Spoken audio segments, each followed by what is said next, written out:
성경 말씀 사무엘상 27장 1절부터 12절까지 함께 봉독하겠습니다. 사무엘상 27장 1절부터 12절까지 함께 읽겠습니다.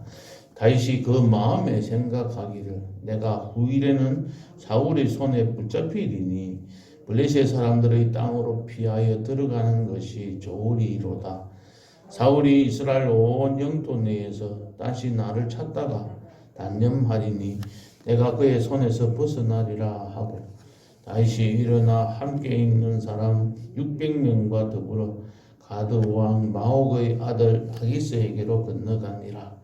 다윗과 그의 사람들이 저마다 가족을 거느리고 가드에서 아기스와 동거하였는데 다윗이 그의 두 아내 이스라엘 여자 아히노암과 나발의 아내였던 갈멜 여자 아비가일과 함께 하였더니 다윗이 가드에 도망한 것을 어떤 사람이 사울에게 전하매 사울이 다시는 그를 수색하지 아니하니라. 다윗이 아기스에게 이르되 바라건대 내가 당신께 은혜를 입었다면 지방 성읍 가운데 한 곳을 내게 주어 내가 살게 하소서. 당신의 종이 어찌 당신과 함께 왕도에 살리까 하니 아기스가 그날에 시글락을 그에게 주었으므로 시글락이 오늘까지 유다 왕에게 속하니라. 다윗이 블레셋 사람들의 지방에서 산 날수는 1년 4개월이었더라. 다윗과 그의 사람들이 올라가서 그술 사람과 기르스 사람과 아말렉 사람을 침노하였으니 그들은 옛적부터 술과 애국 땅으로 지나가는 지방의 주민이라. 다윗이 그 땅을 쳐서 남녀를 살려두지 아니하고 양과 소와 나귀와 낙타와 의복을 빼앗아 가지고 돌아와 아기스에게 이르매 아기스가 이르되 너희가 오늘은 누구를 침노하였느냐 하니 다윗이 이르되 유다 네겝과 여람무엘 사람의 네겝과 겐 사람의 네겝이니이다 하였더라.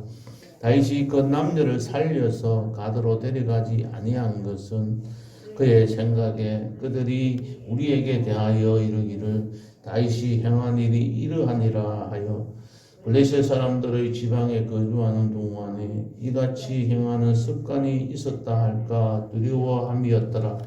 아기스가 다윗을 믿고 말하기를 다윗이 자기 백성 이스라엘에게 심히 미움을 받게 되었으니 그는 영원히 내 보아가 되리라고 생각하니라. 28장 1절 2절도 함께 읽겠습니다. 그때 블레셋 사람들이 이스라엘과 싸우려고 군대를 모집한지라.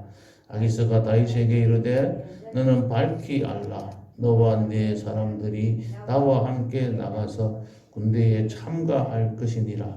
다윗이 아기스에게 이르되 그러면 당신의 종이 행할 바를 아시리이다 하니 아기스가 다윗에게 이르되 그러면 내가 너를 영원히 내 머리 지키는 자를 삼으리라 하니라. 아멘.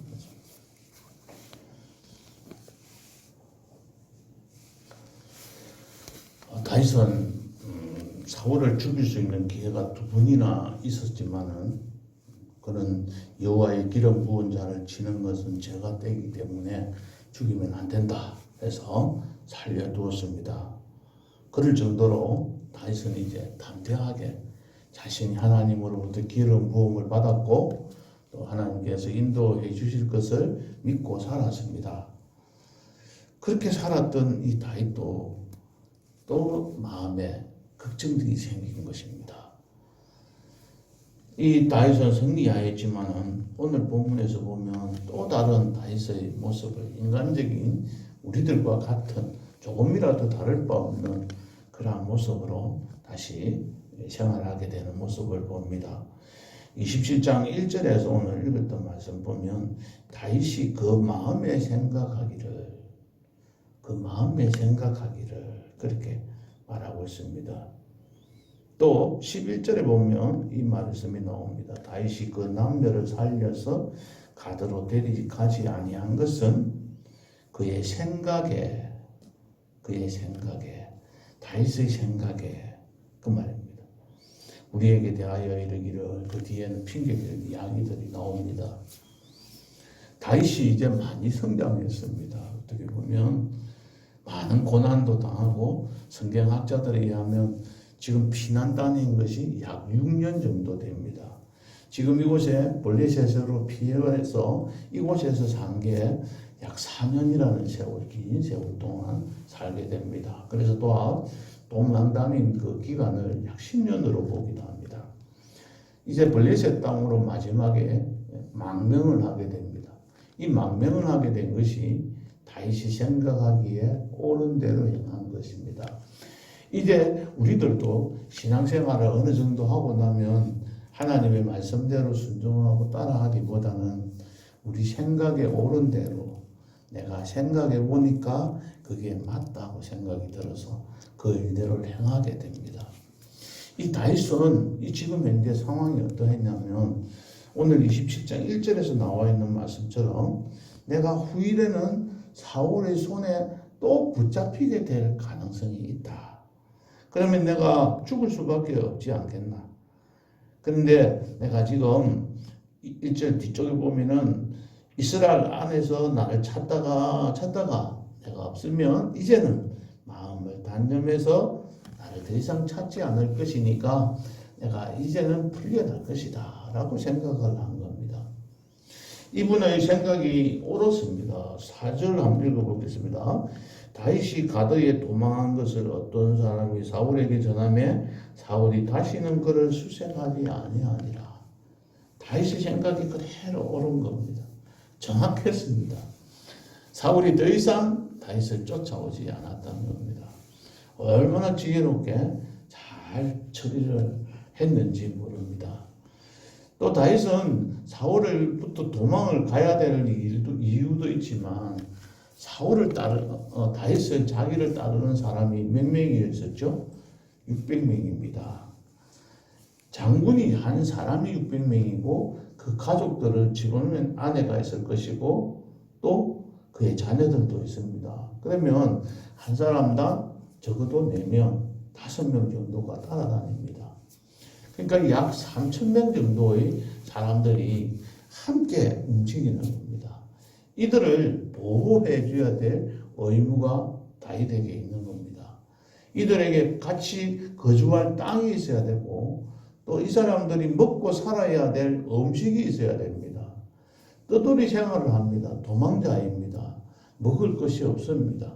마음대로 한 곳에 정착해서 집을 짓고 살아갈 수도 없기 때문에 이들은 다윗을 쫓아다니긴 하지만 항상 다윗에게 불만을 표시할 수도 있고 그때의 지도자들은 이들을 먹여 살릴 수 있는 능력과 이들을 적으로부터 보호해 줄 수 있는 그러한 전투력이 없으면 지도자가 왕이 될 수가 없었습니다. 지금 요즘에 제1야당의 지도자가 젊은 사람이 되었습니다. 총각이기도 하고 이번에 돈도 얼마 안 썼다고 이야기를 합니다. 한 몇천만 원 정도 선거 자금을 사용했다고 합니다. 지금은 그럴 수 있지만 옛날에는 그렇지 못했습니다. 자기가 돈을 내어서 아니면 먹을 것을 어떻게든 구해가지고 그들을 먹게 만들어 주었어야 했습니다. 그러다 보니까 이 도망을 다니면서는 이 사람들을 도저히 먹일 수가 없어서 아마 국유지책으로 블레셋 땅으로 망명하지 않으면 안 되는 상황이 되었습니다. 그러나 여기에서 보면 어느 곳에서든지 뭐든지 간에 다윗이 아비아다를 불러서 그 제사장을 불러서 하나님의 뜻을 물어본 적이 한 번 없습니다. 자기 생각에 마음에 생각하기를 11절에 방금 말씀드렸듯이 그의 생각에 이게 옳다고 생각해서 그 일들을 행하게 된 것입니다. 다윗도 이러한 삶을 살아갈 수밖에 없는 그런 사람이었고 우리들도 그러한 모습으로 살아갑니다. 그러면 우리들은 어떻게 해야 될 것인지 우리 자신들도 한번 생각해 보고 오늘 찬송 불렀던 것처럼 주님 이 세상은 악하고 나는 약하고 나는 힘이 없고 나약할 수밖에 없습니다. 그러나 하나님 앞에 나와서 기도에 힘쓰면 하나님께서 새 힘을 주신다고 하셨으니 이 원칙을 우리가 제대로 지키고 살아가야 합니다. 기도를 쉬는 삶을 살게 되면 자신이 자연스럽게 자기 혼자서 자기의 생각대로 살아갈 수밖에 없습니다. 그래서 항상 기도에 힘쓰면서 살아가야 합니다. 기도에 늘 깨어서 기도하고 항상 기도하라고 하셨는데 우리는 쉬지 말고 기도하라고 했는데 하나님 앞에 언제든지 하나님과 동행하면서 서로 이 순간순간마다 어떻게 하나님께서 어떻게 하면 좋을지 하나님 앞에 물어보면서 이 문제들을 하나씩 자기에게 닥쳐진 문제를 해결하면서 살아가야 할 것입니다. 오늘 5절부터 7절에 보면 이 다윗이 블레셋 땅에 가서 또 아기스 옆에 있다 보면 여러 가지 힘들 것 어려우니까 또 다윗이 꾀를 냅니다. 다윗이 아기스 왕에게 가서 내가 당신에게 은혜를 입었다면 그러니까 상대방을 높여주면서 또 자신이 요구합니다. 우리가 이곳에서 당신과 함께 왕도 지금 같은 서울에서 당신과 함께 살 수 없으니까 나를 저 부산 쪽에다가 살게 해주세요 하고 이렇게 말을 합니다. 그러니까 아기스가 그날에 바로 그 자리에서 시글락이라는 땅을 그에게 줍니다. 그래서 다윗은 시글락으로 옮겨갑니다. 7절에 보면 그곳에서 1년 4개월 동안 함께 있었다. 그렇게 이야기를 합니다. 1년 4개월 동안 있었고 그 땅이 오늘날까지 유다 땅으로 삼게 되는 그러한 일들도 있게 됩니다. 8절부터 12절에 있는 말씀을 보면 다윗은 그곳에 있으면서 가만히 있을 수가 없었습니다. 아까 말씀드렸듯이 필요한 물자가 식량이 있어야 했습니다. 그래서 그는 그곳에 있으면서 거술 사람과 기르스 사람과 아멜렉 사람을 쳐서 남녀를 살려두지 아니하고 양과 소와 나귀와 낙타와 의복을 빼앗아서 가지고 돌아왔다 하고 했습니다. 사람을 죽인 것까지도 그랬지만 그들은 양과 소와 나귀와 낙타와 의복을 가져왔다는 것은 그들이 살아가는 데 필요한 생활 물품들을 가지고 전리품으로 가지고 온 겁니다. 그 전리품을 가져와서 아기스 왕에게 또 상납을 합니다. 물건을 갖다 줍니다. 당신이 이곳에 나를 있게 해서 내가 이러이러한 승리하고 또 좋은 것들을 갖게 되었다 하면서 갖다 주게 됩니다. 그때에 이 다윗은 또 거짓말을 합니다. 10절을 보겠습니다. 유다 네겝과 여라무엘 사람의 네겝과 겐 사람의 네겝을 쳤다고 거짓말을 합니다. 이 네겝이라는 말은 남쪽이라는 말입니다. 유다의 남쪽 지역, 여라무엘의 남쪽 지역, 겐 사람의 남쪽 지역 이런 말입니다. 그러니까는 딱 유다를 쳤다는 말이 아니고 교묘하게 피해갑니다. 그 사람들이 있는 남쪽 지방, 유다 사람들이 있는 남쪽 지방이에요. 그러니까 이 아기스가 들을 때는 유다를 친 것처럼 들을 수 있게 말을 합니다. 실제적으로는 그것도 아닙니다. 이처럼 다윗은 주도 면밀했습니다. 어느 정도 주도 면밀했습니까? 방금 11절에서 말씀했듯이 남녀를 살려서 데리고 갔더라면 어떻게 된다고요? 포로로 사람들을 잡아가고 종으로 삼기 위해서 데리고 갔더라면 어떻게 일어났을까요?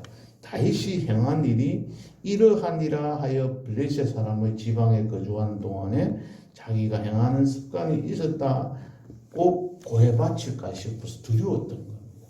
그러니까는 다윗이 아까 이야기했던 그곳이 친 것도 아니고 다른 곳을 지어놓고 지금 당신 아기스에게 거짓말로 보고합니다 하는 내용을 가서 알려줄까봐 겁이 났던 거예요. 그래서 이 사람들을 전부 죽여버립니다. 남녀를 가리지 않고 죽인 것은 다윗의 정체를 알아서 다윗이 그런 일을 하였다고 폭로할까 싶어서 그것이 두려워서 자기의 계산대로 이 일들을 하게 됩니다. 12절에 보면 아기스는 다윗의 말만 듣고 다윗이 이스라엘 백성에게서 그토록 미움받을 짓을 했지만은 그가 영영 자기의 종이 될 것이라고 생각하고 그를 받아들이게 됩니다. 오늘 아침에 이 말씀을 우리가 한번 생각하면서 27장을 뛰어넘을까 이런 생각도 했습니다. 이것 가지고 무슨 말씀을 드릴까 이런 생각을 하게 되었습니다. 그러다가 묵상하면서 가만히 생각해 보니까 참 깊은 의미가 참 많이 있다 생각이 듭니다. 우리가 베드로를 3번이나 부인했다고 하면서 다윗은 베드로의 그 어떤 부분을 어떻게 그럴 수가 있을까 이런 말씀을 하기도 합니다. 그런데 만약에 우리가 베드로의 입장이었다면 예수님이 잡혀서 돌아가는 그 자리까지라도 갔을까? 그곳에까지 가서 두리번두리번 거리기라도 했을까? 이런 생각이 듭니다.